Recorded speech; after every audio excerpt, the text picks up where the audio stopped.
السلام علیکم۔ Urdu centre hub میں خوش آمدید۔ جو لوگ جنات کے وجود پر یقین نہیں رکھتے، در حقیقت وہ جاہل اور کم عقل ہوتے ہیں، اور ایسے لوگوں کو جنات اپنا آپ ضرور دکھاتے ہیں۔ عروج کی طرف جاتے ہوئے راستے میں پھولوں کے بیج پھینکنے چاہیے کہ زوال کا سفر پرسکون رہے۔ اگر کانٹے بچھا کر جائیں گے، واپسی پر خاردار جھاڑیاں ہی ملیں گی، اور واپسی کا سفر تو ہر صورت طے کرنا ہوتا ہے۔ ہماری زندگی میں بے شمار واقعات رونما ہوتے ہیں جن کو لاکھ کوشش کے باوجود ہم بھلا نہیں پاتے۔ ایسا ہی ایک ناقابل فراموش واقعہ پیش خدمت ہے، جو امید ہے کہ آپ کو مدتوں یاد رہے گا۔ ایسے واقعات کا مقصد یہ ہوتا ہے کہ شاید کوئی نصیحت پکڑے۔ چلیں اب کہانی شروع کرتے ہیں۔ ماموں یونس 4 بہن بھائیوں میں سب سے بڑے تھے۔ انہوں نے میٹرک تک تعلیم حاصل کر رکھی تھی۔ باقی بہن بھائی ان پڑھ تھے۔ گاؤں کے لوگ ماموں کو چودھری کہتے تھے۔ علاقے میں بھی ان کا کافی اثر و رسوخ تھا۔ ناظم سے ان کی دوستی تھی۔ نانا کی 40 ایکڑ اراضی تھی، جو نانا کی وفات کے بعد انہوں نے پٹواری اور تحصیلدار سے ساز باز کر کے اپنے نام کروائی۔ جب دوسرے بہن بھائیوں کو پتہ چلا تو وہ اپنے حصے کی زمین مانگنے گئے۔ ماموں نے زمین دینے سے انکار کر دیا اور کہا، والد صاحب نے مرنے سے پہلے ہی زمین میرے نام کرا دی تھی۔ چاچو گاؤں کے چند بڑے لوگوں کو لے کر اس کے پاس گئے تو انہوں نے ماموں کو بہت سمجھایا کہ یہ آپ کے سگے بہن بھائی ہیں، آپ کے والد کی زمین میں ان سب کا برابر حصہ ہے۔ اپنے بہن بھائیوں کو ان کے حصے کی زمین دے دو، یہ بھی خوش ہو جائیں گے اور اللہ بھی راضی ہو جائے گا۔ مگر کوشش کے باوجود ماں اپنی ضد قائم رکھی۔ یہاں سے مایوس ہو کر انہوں نے عدالت کا دروازہ کھٹکھٹایا۔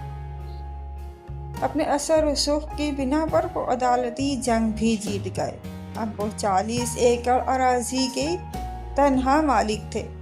ماموں کا ایک ہی بیٹا تھا جو شہر میں تعلیم حاصل کر رہا تھا۔ ایک منشی رکھا تھا جو ہونے والی آمدنی کا حساب کتاب کرتا تھا۔ زمینوں سے اچھی خاصی آمدنی ہو رہی تھی۔ 40 ایکڑ زمین میں 2 ایکڑ زمین غیر آباد تھی۔ یہاں ایک پرانی قبر تھی۔ لوگوں کا خیال تھا اس قبر میں اللہ کا نیک بندہ دفن ہے یا کوئی غیر مرئی مخلوق رہتی ہے، جس وجہ سے چودھری یونس کی فصل دوسرے لوگوں سے زیادہ اوسط دیتی ہے۔ زندگی صبر اور شکر کی آزمائش ہے۔ جو اس آزمائش میں کامیاب رہتے ہیں، زندگی بس ان کی ہے۔ جو صبر اور شکر کی اہمیت کو نظر انداز کرتے ہیں، وہ اس جہاں میں بھی اور آخرت میں بھی ناکام رہتے ہیں۔ لالچ عقل کو اپنا غلام بنا دیتی ہے۔ ماموں کو بھی زیادہ سے زیادہ کی لالچ رہتی تھی۔ اس نے کئی بار سوچا اس غیر آباد زمین کو بھی آباد کیا جائے تاکہ اسے کاشت کے قابل بنایا جا سکے۔ اس طرح آمدنی میں بھی اضافہ ہوگا۔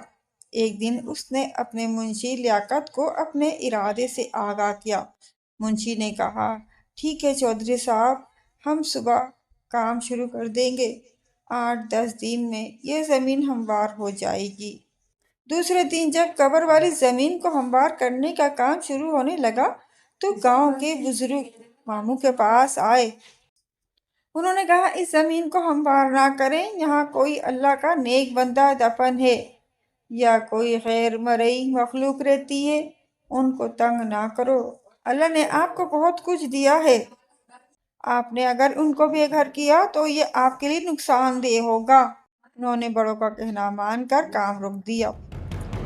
رات کو ایک نادیدہ قوت ماموں کے پاس آئی، جسے دیکھ کر وہ ڈر گئے۔ آپ کون ہیں اور کیا چاہتے ہیں؟ میں کوئی بھی ہوں، آپ کو اس سے غرض کیا؟ آپ کو یہ بتانے آیا ہوں کہ آپ کی غیر آباد اور بنجر زمین ہمارا مسکن ہے۔ آپ نے جو اسے ہموار کرنے کا منصوبہ بنایا ہے، اسے اپنے ذہن سے نکال دیں۔ اگر آپ نے ایسا نہ کیا تو آپ کا بہت نقصان ہوگا۔ آپ کی زمینوں کی آمدنی بھی ختم ہو سکتی ہے۔ یہ کہہ کر وہ کمرے سے نکلا اور فضا میں تحلیل ہو کر ماموں کی نگاہوں سے اوجھل ہو گیا۔ صبح ماموں نے منشی کو اپنے پاس بلوایا، رات والا واقعہ سنایا اور قبر والی زمین کو ہموار کرنے سے منع کر دیا۔ وقت گزرتا رہا۔ ایک دن ماموں کو فالج کا اٹیک ہوا، وہ بستر کے ہو کر رہ گئے۔ زمین کی دیکھ بھال اب ان کے بس کا کام نہیں تھا، لہٰذا ان کا بیٹا حارث تعلیم ادھوری چھوڑ کر واپس گاؤں آ گیا۔ اب وہ زمین کی نگرانی کرتا۔ اپنے باپ کی طرح حارث نے بھی غیر آباد زمین کو ہموار کر کے اسے قابل کاشت بنانے کا ارادہ کر لیا۔ اس سلسلے میں جب اس نے منشی سے بات کی تو اس نے کہا، پہلے بڑے چودھری صاحب سے بات کر لیں، انہوں نے یہ زمین آباد کرنے سے منع کیا ہے۔ حارث نے اپنے والد صاحب سے بات کی۔ ماموں نے کہا، یہاں غیر مرئی مخلوق رہتی ہے، اور اپنے ساتھ پیش آنے والا واقعہ بھی بیان کیا۔ یہ جن بھوت والی باتیں سب جھوٹی ہوتی ہیں، ان کا حقیقت سے کوئی تعلق نہیں ہوتا۔ ہم نے اپنی زمین آباد کرنی ہے، کسی کی زمین پر قبضہ تو نہیں کر رہے جو ہمارا نقصان ہوگا۔ اگر یہاں نادیدہ قوتیں یا جن بھوت وغیرہ رہتے ہیں تو وہ کہیں دوسری جگہ جا کر آباد ہو جائیں گے۔ حارث کی باتیں سن کر ماموں پریشان ہو گئے۔ انہوں نے اپنے بیٹے کو بہت سمجھایا، مگر وہ نہ سمجھا۔ منشی نے بھی اس کا حوصلہ بڑھایا۔ پھر جیسے ہی ٹریکٹروں نے کام شروع کیا، مغرب کی طرف سے کالی گھٹا اٹھی۔ دیکھتے ہی دیکھتے اس نے پورے گاؤں کو اپنے لپیٹ میں لے لیا۔ ہر طرف گرد و غبار اور اندھیرا چھانے لگا۔ اس طوفان سے صرف مسجد محفوظ تھی۔ پھر قبر والی جگہ پر زوردار دھماکہ ہوا۔ کام کرنے والے ٹریکٹر کلا بازیاں کھاتے خشک پتوں کی طرح دور جا کر گرے۔ یہی حال ڈرائیوروں کا اور کام کرنے والوں کا بھی ہوا۔ ہم آج کسی کو نہیں چھوڑیں گے، تمہارا نام و نشان مٹا دیں گے۔ تم نے ہمارا آرام و سکون برباد کیا، ہمارے بچوں کو مارا، ہم تمہاری نسل کو مار ڈالیں گے۔ یہ آواز اس قدر خوفناک اور کرخ تھی کہ ہر ذی روح کو خوف آنے لگا۔ ہر طرف آہ و بکا اور قیامت صغریٰ برپا تھی۔ ایک نادیدہ قوت حارث کو اٹھا کر چھت تک لے گئی اور پھر ایک دم ہی چھوڑ دیا۔ وہ دھڑم سے فرش پر کمر کے بل گرا۔ اس کو کافی چوٹیں آئیں۔ بھلا ہو اس مؤذن کا جس نے اللہ اکبر کہہ کر ظہر کی اذان شروع کی۔ اذان کے کلمات سنتے ہی ہر طرف سکون ہو گیا۔ گاؤں کے لوگ مسجد کی طرف دوڑے۔ مسجد کا صحن زیادہ وسیع نہیں تھا کہ گاؤں کے سارے لوگ اس میں سما جاتے۔ لوگ امام مسجد سے دعا کی اپیل کرنے لگے۔ امام مسجد نے دعا کرائی، اے مخلوق خدا، ان غریب لوگوں کا کوئی قصور نہیں۔ یہ چودھری کے ہاں مزدوری کر کے اپنے اور اپنا بچوں کا پیٹ پالتے ہیں۔ آج بھی یہ لوگ وہاں مزدوری کرنے گئے تھے۔ یہ لوگ آپ کی بستی سے بے خبر تھے۔ انجانے میں جو غلطی کر بیٹھے ہیں، اس غلطی کی معافی چاہتے ہیں۔ ہو سکے تو چودھری صاحب کو بھی معاف کر دیں، یہ سب شرمندہ ہیں، آئندہ کبھی آپ کی بستی کی طرف نہیں جائیں گے۔ پھر اچانک سفید لباس پہنے ایک بزرگ سامنے آئے۔ اے آدم کی اولاد، ہم بھی آپ کی طرح خدائے بزرگ برتر کی پیداوار ہیں۔ ہم اپنے آپ میں گم رہنے والی مخلوق ہیں۔ ہم بے وجہ کسی کو پریشان نہیں کرتے اور نہ ہی ہم نے کبھی آپ کا برا سوچا ہے۔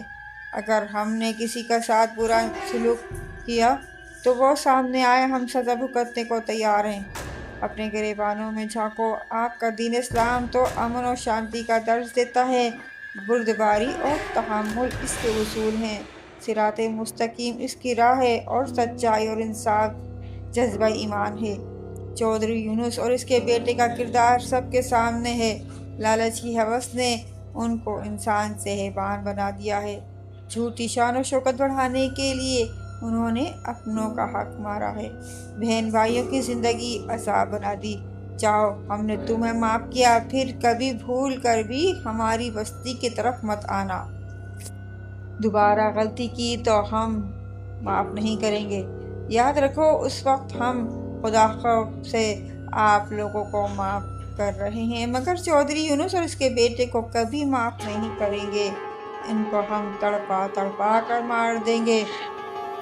ہم ان کو ضرور سبق سکھائیں گے۔ انہوں نے اپنوں کے ارمانوں کا خون کیا، ہماری بستی کو گرایا۔ یہ معافی کے حقدار نہیں۔ ان کو معافی اسی صورت میں مل سکتی ہے اگر یہ اپنے بہن بھائیوں کو ان کے حصے کی زمین واپس کر دیں اور دوبارہ کبھی ہماری بستی کا رخ نہ کریں۔ سب لوگ گردنیں جھکائے ان بزرگ کی باتیں سن رہے تھے اور ان کی دہشت سے ہر کوئی کانپ رہا تھا۔ اب میں جا رہا ہوں۔ اگر چودھری صاحب نے ہماری بات نہ مانی تو ہم اس کو عبرت کا نشان بنا دیں گے۔ وہ بزرگ چند قدم پیچھے کی طرف ہوئے اور پھر غائب ہو گئے۔ امام مسجد نے لوگوں کو مخاطب کیا، ہم سے غلطی ہو گئی ہے۔ اس غلطی کے ازالے کے لیے ہمیں دوبارہ اس مخلوق کی من سماجت اور قبر والی جگہ پر خیرات کرنا ہوگی۔ ہمیں ہر حال میں اس مخلوق کو راضی کرنا ہوگا۔ اگر ہم نے ایسا نہ کیا تو پورا گاؤں راکھ کا ڈھیر بن جائے گا۔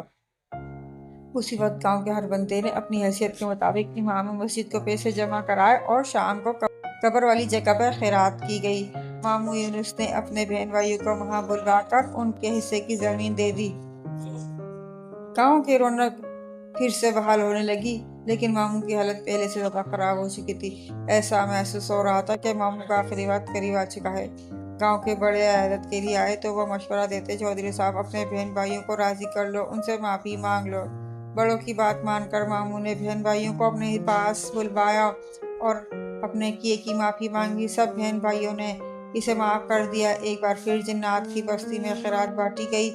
لوگ خیرات کے چاول کھا رہے تھے کہ ایک لمحے کے لیے سب کچھ روشن ہو گیا۔ امام مسجد نے کہا، جنہوں نے دل سے چودھری صاحب کو معاف کر دیا ہے۔ دوسرے دن حارث نے اپنے والد کو شہر کے ایک ہسپتال میں داخل کروا دیا۔ اب وہ آہستہ آہستہ تندرست ہونے لگے۔ ایک ماہ ہسپتال میں رہنے کے بعد وہ گھر آ گئے۔ ماموں اب مکمل طور پر صحت یاب ہو چکے تھے۔ دوستو، اس کہانی سے ہمیں یہ سبق ملتا ہے کہ ہمیں کبھی بھی کسی کا حق نہیں مارنا چاہیے، کیونکہ جب ہم کسی کا حق مارتے ہیں اللہ کے ہاں ہمیں کبھی معافی نہیں ملتی جب تک کہ ہم ان حقداروں کو ان کا حق نہ دے دیں۔